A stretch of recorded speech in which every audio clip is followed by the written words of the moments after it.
Hey guys, and welcome back to Sponge's Tech Tips. I'm Sponge. Hello. How's it going? Good to see you guys again. Sorry, it's been a little while, but I haven't had a lot of things to share with you. So real quick, it's a gorgeous day. Oh, look at this. How awesome is that? I turn around and boom, we got a balloon going by. Beautiful day, Woodinville, Washington State. Overcast, but warm. Is like 70 today. And usually there's a second balloon rolling around, but I only see one right now. Well, what are we working on today? We are working on a 2014 Land Rover Range Rover Sport. Let's get you back. There you go. Let's check the build date real quick, for the production date on it. I like to do that first. It's right there, 06 of 2014. So yeah, nice rig, not too high in miles on this one, but it has come in with an electrical problem and a water leak. So there was supposedly standing water in the back. So I come in here, they pointed out to me, I'll show you why it's an electrical problem here in a second, but right out of the gate I can see it's got some corrosion here. There's a little bit over here. I cleaned some off already just to see if it would tidy it up. But and then to access your spare tire well, you're gonna pull these up. I already had this hook up, but that hook will be underneath and you can just hang that up there. And then if we look inside, there's some evidence of some moisture back in here, and there's more underneath, but that's really not where the problem was. Even though the water was in here, it was somewhere else. It was on the side, and I'll show you that in a little bit. But first thing let's talk about our water problem. So anytime we get water issues, water leaks, they could be caused by multiple things. They could be caused by a poor windshield installation. They could be caused by a gasket failing. But the main culprit, and we know this here in Washington State, is typically the sunroof. So that's kind of my go-to place, especially if we see a nicer car like this that doesn't appear to have any rear end damage or anything. The seals all look good. They're nice and soft. All the glass still looks original. I don't know if you can see this, but here's your glass. It's backwards, but Range Rover right there. But let's go ahead and show you what I do. So on these sunroofs, you have drain holes. We'll climb up here. So I'm on the front passenger side. So they're up in the front. You can't see it in this one, but there's a drain hole up here. There's one on the other side, and then there's two drain holes and hoses at the back.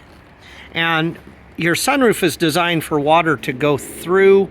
It doesn't prevent the water from going through, it just minimizes it, but it falls into this little channel or canal, if you will, and then it diverts to those hoses, or to those holes, and then they go down hoses and out the bottom of the car. So let me show you. Let's see if I can do this with one hand. So I'm just going to pour a little water up in this front corner here. So we'll get a little water pouring into there. You don't want to go too crazy. Now I use hot water. And the reason why I do that is it actually provides warm water. It kind of cleans out the hoses as it goes. So if we look underneath here on the front, there's that water coming out. So it goes down a hose, down the A-pillar, and then it feeds out at the bottom of the car. Now, in this particular case, let's pour some water at the back. It's a little hard to do because I got to hang on to the vehicle too. But so we're going to pour some water as far back as we can here.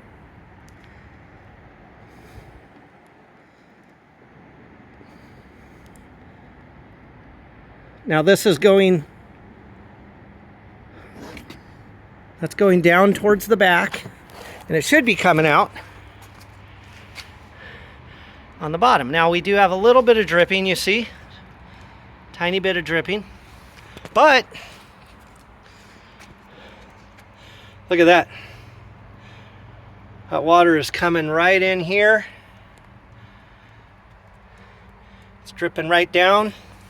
And I'll show you why this is a problem. So let's go ahead and pop a few things out. Let's pull this panel back out.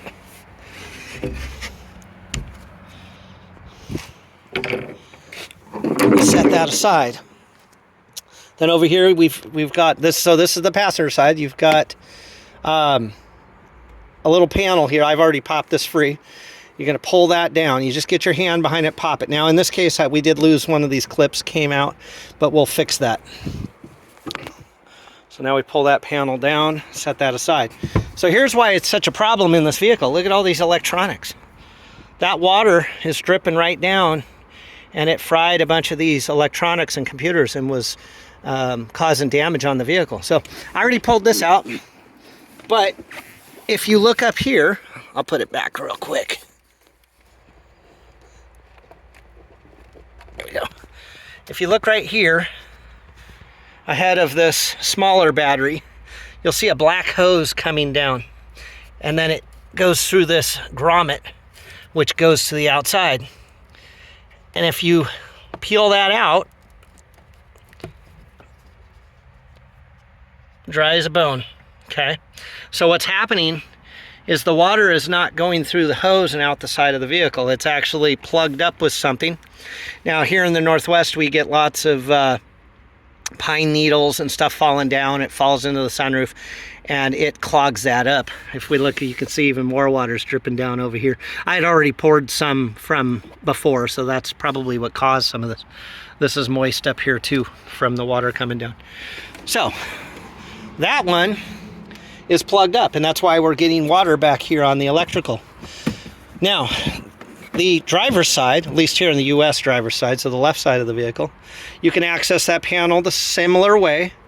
What you want to do is you want to go behind this gasket. These things don't move, these are bolted, but this panel will come down. You can use a screwdriver like a flathead.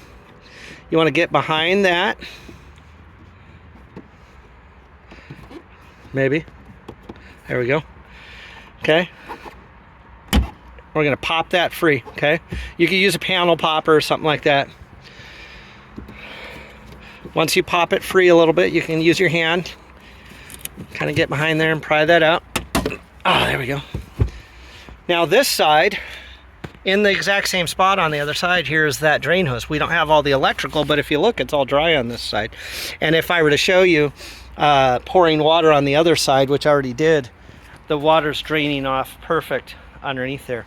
Okay, so those are how you access those drain holes. Now, how do you fix them?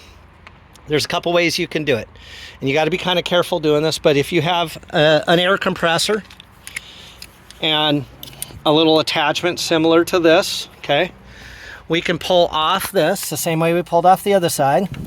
Now I'm just imagining this one isn't plugged, but let's just imagine it is. Let's pull that out. There we go.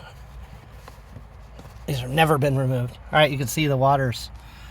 If you can see that, we got water dripping, okay? So what you're gonna wanna do is you're gonna wanna put your air chuck in there, okay? Now you just don't blast it with air, okay? I'm gonna have to do this one-handed, so let's see if I can do this. Let's just move it to a position. Maybe. Now we're not going to be able to do it.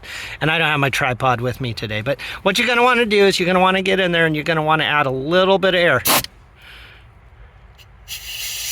A little bit. Okay? You don't want to go full board like that. You just want to do a little bit. And you want to blow that air up in there. And what it's going to do is jog whatever debris loose. Or try at least. Okay? Now, the reason why you don't blast it is if it is plugged inside, you could literally blow that hose off or separate the hose up there and you're in trouble. Then you have to take your whole headliner down, okay? Now, in this particular situation, I did pull off this one and I did blow it with the air hose and it is plugged up to a point where the debris will not come out. I've already tried it on this one and I was not able to break the blockage, okay? So sadly, in this particular situation, the only repair is to drop the headliner, because we have to access up there, right? And you can see where I'm pointing, kind of at the back corner of where the hole in the headliner, that's where your hose is, right up there, okay? And we have to drop this down. I'm not going to do a how-to on that, but that is how you're going to access those drain hoses on both sides. If you do pop any of these clips off, make sure to replace them before you try to put everything back together. And once you clean those out, test them again, make sure the water's going through it, and then you should be golden. Now, if it doesn't fix the problem like it did in this one, you may have to take your car to the dealer, or maybe take it to a professional water leak repair place, because they are going to have to drop the headliner. And although that can be done, it's something that a do-it-yourselfer could do. It's really not easy. You pretty much have to take everything apart. You just can't pull a corner of the headliner down. I've got to take everything apart. This has to come off, these have to come off, the seats have to go down. Sometimes the seats have to come out. I don't think that's going to be the case in this one, but I have my work cut out for me to access the other hose on that one. So, all right, guys, so hopefully this helps you out. I know in this case it didn't fix the problem, but hopefully in your case that will solve the issue, and you'll be back to being in a leak-free vehicle. If you do have a leak on the electrical side, do take it to a dealership or a Land Rover mechanic. Make sure all your computers are dry. You can see the water gets everywhere in here. So that was just a little bit of dripping, and it's just soaking wet. So, all right, guys, that's it for this one. Thanks for tuning in, and we will see you on the next one. But before you go, I'm going to give you one more shot of this beautiful balloon coming by. It's even closer now.